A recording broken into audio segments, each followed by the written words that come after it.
pengalaman interview di Wilmar.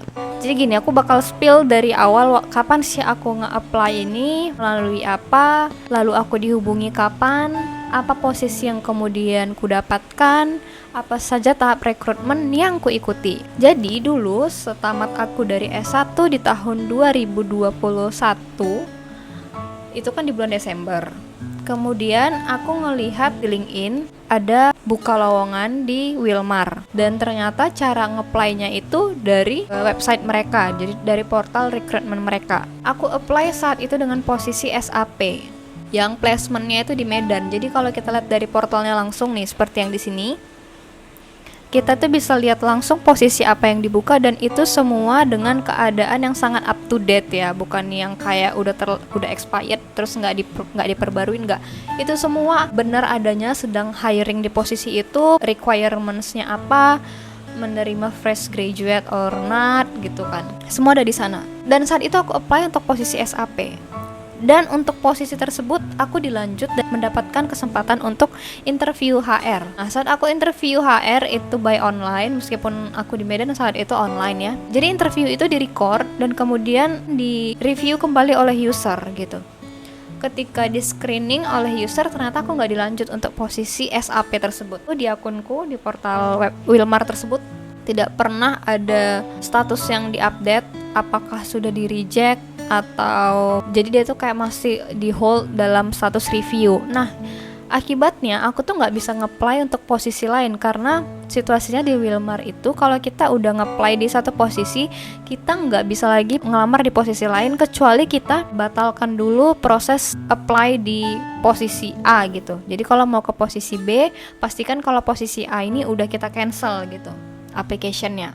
Nah, kadang masih di review, aksesnya itu nggak di reject, jadi nggak bisa diganti gitu. Jadi selalu portalnya itu nganggep bahwa proses rekrutmen itu masih berjalan, ya nggak bisa tiba-tiba dibatalkan. Jadi aku di situ udah nggak pernah lagi expect bahwa aku bisa nge-apply di Wilmar. Cuman ya aku mikirnya mungkin beberapa bulan lagi atau setahun lagi ini akan diupdate statusnya, tapi nggak juga gitu. Nah, sampai waktu di tahun 2022 di bulan 6, berarti itu kayak 6 bulan kemudian dari saat itu, aku ngeliat lagi ada open recruitment di posisi programmer gitu, business analyst juga gitu. Dan aku coba apply jadi business analyst itu, business intelligence kalau nggak salah aku ya namanya. Uniknya saat itu diminta itu submit CV dan submit seluruhnya itu melalui email ke email HR tersebut, yang mana HR ini bukan HR yang nanganin aku sebelumnya yang waktu SAP itu. Nah, langsung aja aku susun CV-ku, aku tulis emailnya, aku kirim ke dia. Akhirnya setelah sebulan kemudian aku dapat kelanjutannya, aku dihubungi, tapi lucunya di move ke posisi programmer. Nah, saat itu aku sudah bekerja di perusahaan di Jakarta gitu. Nah, yang mana placement yang dimaksud dari Wilmar itu sih mau yang di Medan, tapi karena memang lagi buka di Jakarta juga, mereka bersedia untuk coba aku untuk satu posisi itu, yaitu programmer, baik di Jakarta maupun di Medan. Akhirnya aku di reschedule tahap interview di Wilmar gitu secara online oleh HR, tapi memang aku udah dikontak dulu by telepon oleh HR-nya, yang mana itu HR yang aku email tersebut ya gitu. Nah, ketika itu aku ngerasa, oh berarti CV-ku itu di-review, dan aku diminta juga sih ngirim updatean CV-ku yang terbaru. Ditambah dengan aku udah punya pengalaman yang baru, lalu aku langsung dijadwalkan interview user. Dan ketika aku ikuti interview user itu by Zoom, itu berjalan kurang lebih hampir 40 menit gitu ya. Aku ditanyakan hal-hal yang udah sebagai experience, apa aja yang ku kerjakan sebelumnya, apa kesulitan dan sebagainya, dan lebih teknikal juga gitu ya. Di situ masih opennya sebagai programmer, dan aku lumayan terkejut ya, ternyata usernya itu tertarik denganku. Setelah interview tersebut, aku dihubungi kembali oleh HR-nya. Katanya aku dilanjut gitu untuk tahap berikutnya, tapi karena hate mereka ngelihat aku punya potensi di posisi yang lain, jadi mereka menawarkanku untuk coba dulu. Lalu aku tanya ke HR tersebut, apakah aku sebenarnya gagal di posisi programmer tersebut makanya aku dipindahkan, atau bagaimana. Ternyata HR bilang tidak, bukan seperti itu, melainkan dilihat kualifikasi Mbak itu, kualifikasi aku itu lebih sesuai untuk yang posisi X tersebut gitu. Oleh karena itu disampaikan, tapi ini untuk pekerjaan yang akan didirect langsung ke Singapura gitu. Jadi nanti bakal interview berikutnya itu ke user kita, head kita yang ada di Singapura gitu. Jadi full in English ya, berarti bisa dipastikan dipersiapkan bahasa Inggrisnya itu nggak lagi yang basic. Aku di situ kayak mikir ya udah coba aja, padahal aku sangat-sangat tidak amat yakin ya sampai ada di tahap itu aja, kayak nggak nyangka gitu. Tapi dilanjut lagi, di forward lagi.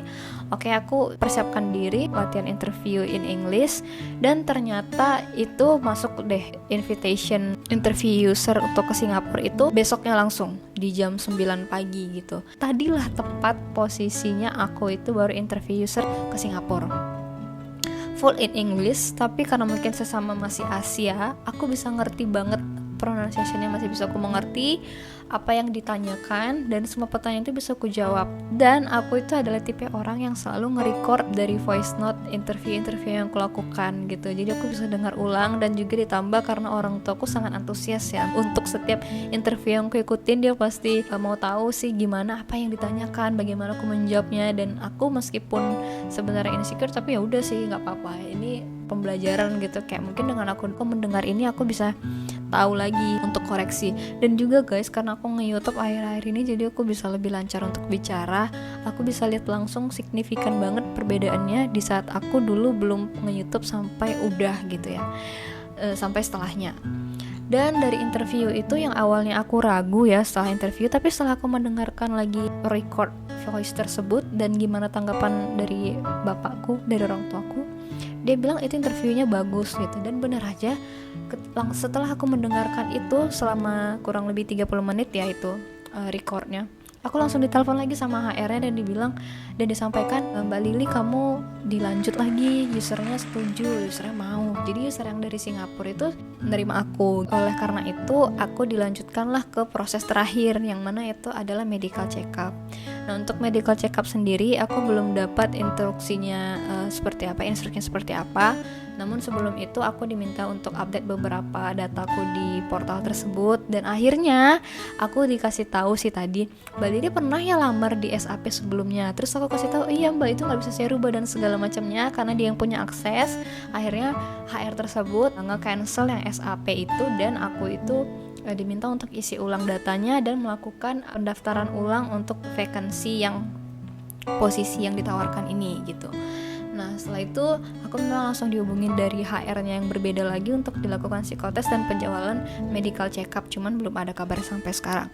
Dan nanti kalau seandainya aku udah medical check up, aku bakal update lagi video ini ke versi yang lebih lengkapnya, di mana medical check up tersebut sudah kulaksanakan. Dan aku juga bakal update apakah aku diterima atau enggak, mungkin di another video. Nah, oke.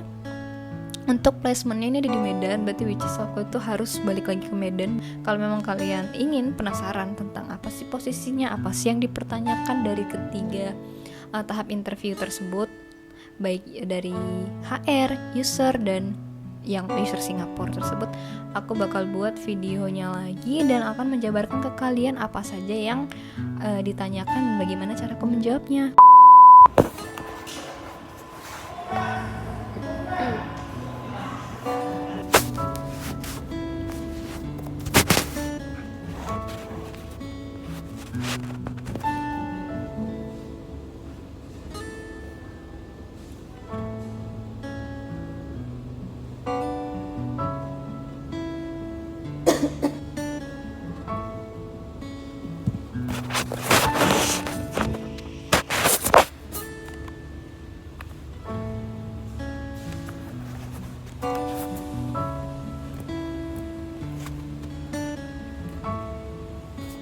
Sekian video dari aku, semoga ini bisa membantu kalian yang mungkin sedang mendapatkan interview di Wilmar, baik itu Wilmar manapun ya, Wilmar itu dimanapun. Dan pastinya ini sama aja prosesnya. Dan semoga untuk kalian yang juga berkeinginan untuk melamar di perusahaan ini bisa terinfluence jadi lebih baik lagi mengerti lebih lengkap, lebih konkret bagaimana prosesnya. Dan kalau kalian suka silahkan di like. Kalau misalnya ini bermanfaat silahkan share ke teman-teman kalian, dan jangan lupa subscribe. Thank you. Dadah.